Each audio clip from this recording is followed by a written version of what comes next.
the long history of the gun used in the GOP baseball attack. Mayor, we are going to get answers. London Mayor Sadiq Khan felt the full force of residents' anger and grief over the Grenfell Tower block disaster Thursday night, including a young boy on someone's shoulders who shouted, "How many children died? What are you going to do about it?" The poignancy of this question coming from someone so young, with many families feared among the victims, was lost on no one.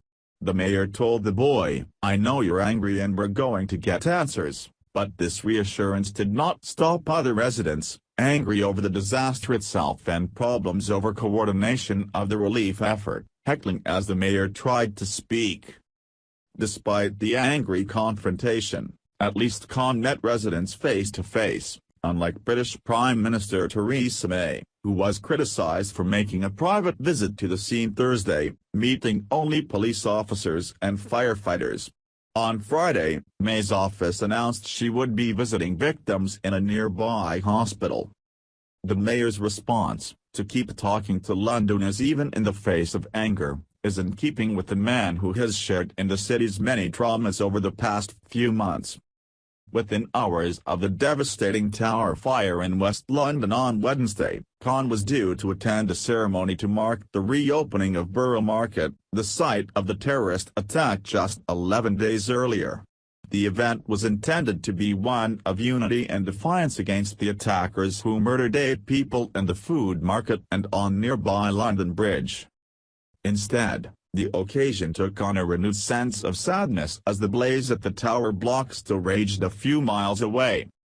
These two disasters, together with the Westminster Bridge attack back in March, have given the capital more than its fair share of trauma in the past few months.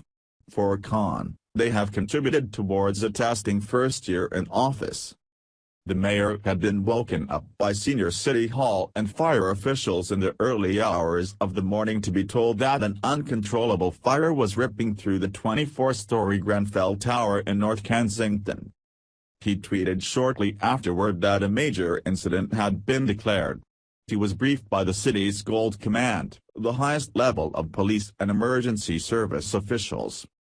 Despite the unfolding tragedy, Khan was determined to go ahead with the poignant visit to Borough Market, where he had to deliver a statement detailing how yet another tragedy had befallen the city.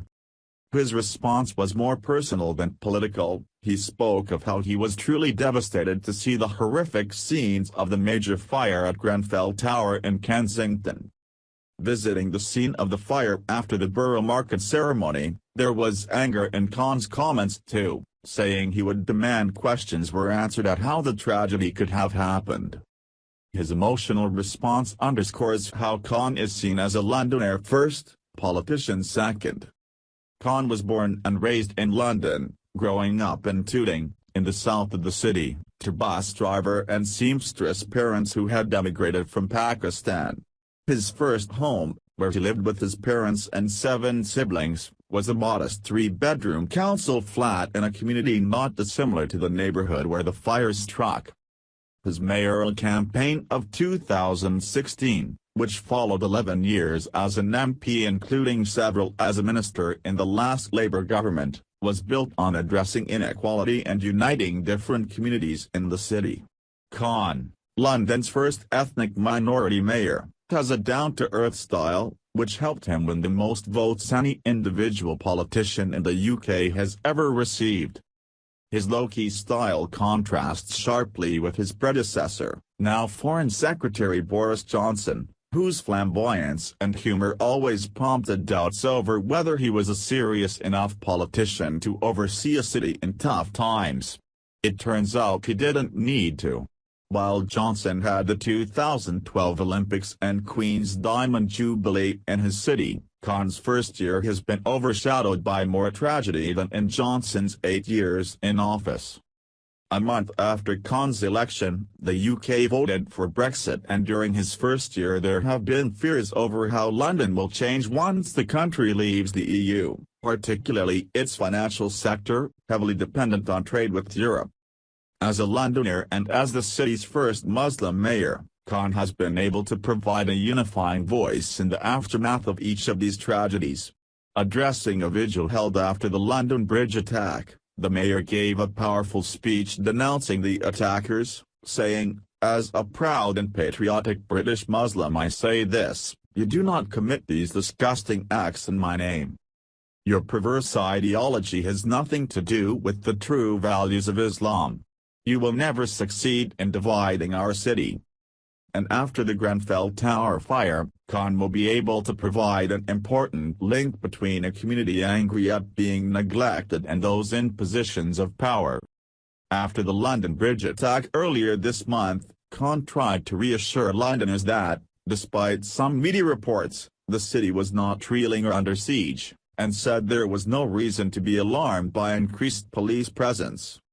This comment drew an extraordinarily sharp rebuke from U.S. President Donald Trump on Twitter. When the mayor responded by saying his remarks had been taken out of context because he had been referring to the enhanced police presence, Trump tweeted, "Pathetic excuse by London Mayor Sadiq Khan, who had to think fast on his no reason to be alarmed statement. MSM is working hard to sell it."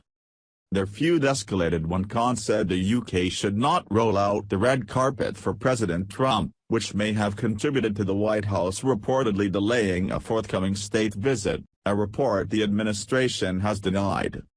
The dispute also showed how strongly Khan feels about his city as it endures difficult times.